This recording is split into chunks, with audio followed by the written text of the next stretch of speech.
Indeed, indeed. And we're going to take your phone calls next on this subject of fluoridation, next on Coast to Coast AM. And welcome back to Coast to Coast. We're with Paul Conant and Bill Osmundson, and we're taking your calls as well. Bill, what drives you? What pushes you to keep doing this? Well, I think a certain amount of guilt. You know, I promoted this stuff for years, and I thought that it was beneficial. And I know guilt is not a good way to have a driving force, but when I first looked at it, I said, well, this is impossible. It can't be this bad. The more I looked, the worse it got, and the more I realized that when I talked to people in my profession and tried to get them to discuss things, they refused. For example, when I tried to, I do some teaching in continuing education courses, and I've done a fair amount of that. And I have talked about many different subjects in dentistry, and I decided that toxicology would be a topic that we should discuss, basically the mercury in fillings and the fluoride that we're promoting. And so I tried to get a scheduled date at the Oregon Health Sciences University, the dental school. And instead of saying, no, we won't allow that to be taught here, and we won't allow you to talk about how dentists might be causing damage from our toxic substances, they just said, oh, there's no parking available. There's no classroom available. I said, well, how about in 2, 3, 4, 6, 8 months? No. How about a year from now? Well, we're not scheduling them. So it was just constantly this runaround that they wouldn't allow me to talk about the toxicology of what we're doing in dentistry. When I asked for the dental, well, here's the best example of all. The Oregon Medical Association testified in opposition to me when in the Oregon legislature, and so I thought, well, let's talk about this. As scientists, we need to talk about it. So I contacted the Oregon Medical Association and said, would you pass on this information to the doctor who spoke? That I'd like to sit down and look at some of the science together so that we can discuss it and work on things in a collegial manner.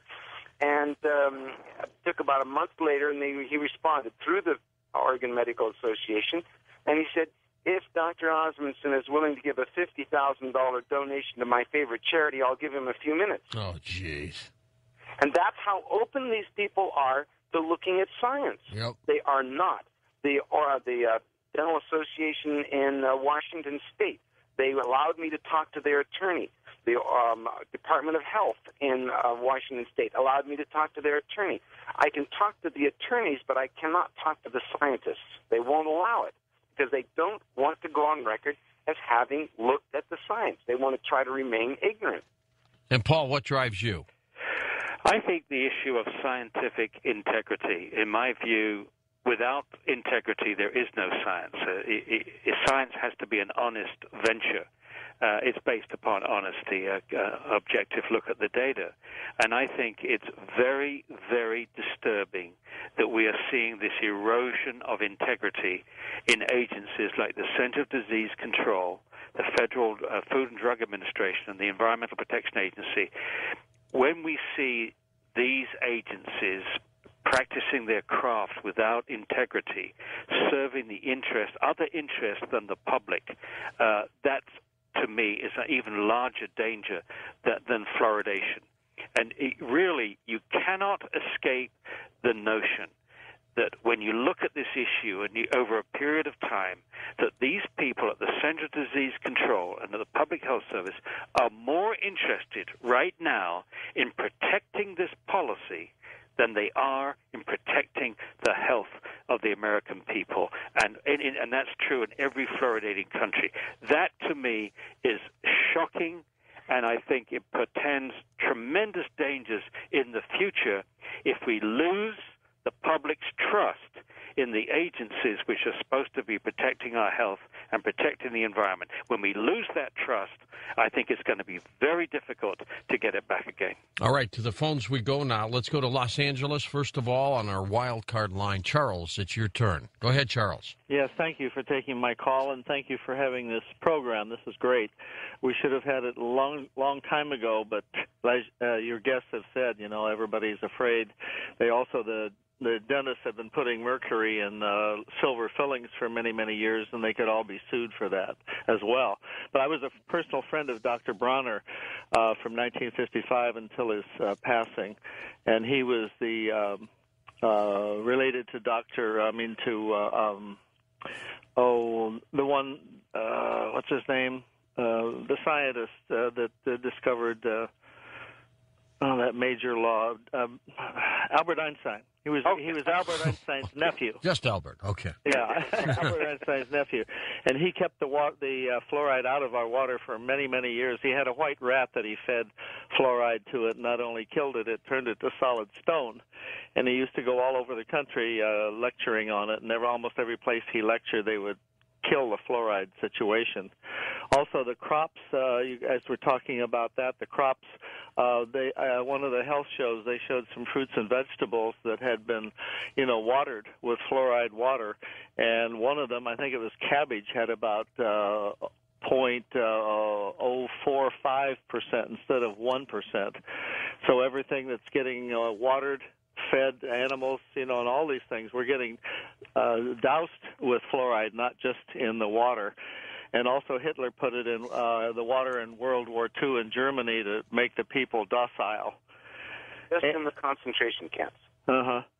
And if you buy it in the small containers, it has a skull and crossbones on it. It's labeled poison. Also in California and Sacramento, the fluoride people spent about $5 million to get it passed in California. And they had a lady that was running for Senate. She was in the Assembly, and she ramrodded the program and got it passed through the legislature. It only passed by 2 votes, and Pete Wilson signed it. Yeah, it was done very towards the end of the legislature, and very few people knew that it was happening. Mm-hmm, mm-hmm. They did the same in Louisiana last year. Practically nobody knew in Louisiana that they were introducing mandatory fluoridation. Right. They had a lawsuit here in Los Angeles, too. I was down there 2 or 3 times, but the court threw it out. Yeah. That's our justice system. Yeah. Okay. By the way, we don't go, the Fluoride Action Network does not go with the notion that Hitler used this in concentration camps. It's based upon very, very slender information. And the problem of using that, in my view, is it really upsets people if you associate them with that kind of, what they're trying to do. And secondly, our scientific case is so strong that it's not working, that it works topically, not through ingestion, and that the dangers are real and established. We can win that. And I think right now the American Dental Association, the Center for Disease Control, would love to put us in this kind of conspiracy theory box and then throw away the box. They did that with the people in the 50s. In the 50s, the people that opposed fluoridation said it was a communist conspiracy, and you're all familiar, of course, with Dr. Strangelove. And that killed us. It killed the anti-fluoridation movement because they were really good. There were 14 Nobel Prize winners. There were really good people like Dr. George Walbart going through the scientific case and for that matter, the ethical case. But it was drowned out by the other side using this communist conspiracy notion. So I suggest we don't go there and just concentrate. I mean, if 23 studies indicating that fluoride lowers IQ, you really don't need to talk about Hitler. Dave, driving around in Arkansas, you're on with us. Go ahead, David. Hey guys, it's amazing. First time I ever tried to call the show, and I got through the first try. Perfect. To George, thanks for your time and service. I'm a Navy man, too. Oh, you're welcome. Thank you. Anyways, I'm from Lockport, New York, and our area was one of the first ones back in the 60s to get fluoridated water on the east, I guess it was in the eastern seaboard. But I'll set you up a little bit, and then I'll ask my question. I'm hyperthyroid, type 2 diabetic. I have arthritis in all my major joints. I'll be 50 this year. And my question to you guys is, the carbonated water they use in soda pop, is that fluorinated? What is often made, it's Coca-Cola, Pepsi-Cola, and so on are often made in fluoridated communities. And so, yes, and same with many other beverages. And that's the problem. When you start getting a huge percentage of the water supply in a country fluoridated, that you're not only getting the fluoride in the water, you're getting it in the beverages. You're getting it in the beer and the fruit juice and all the other things which are made with water and with processed food. And that's why we're overloaded with fluoride because of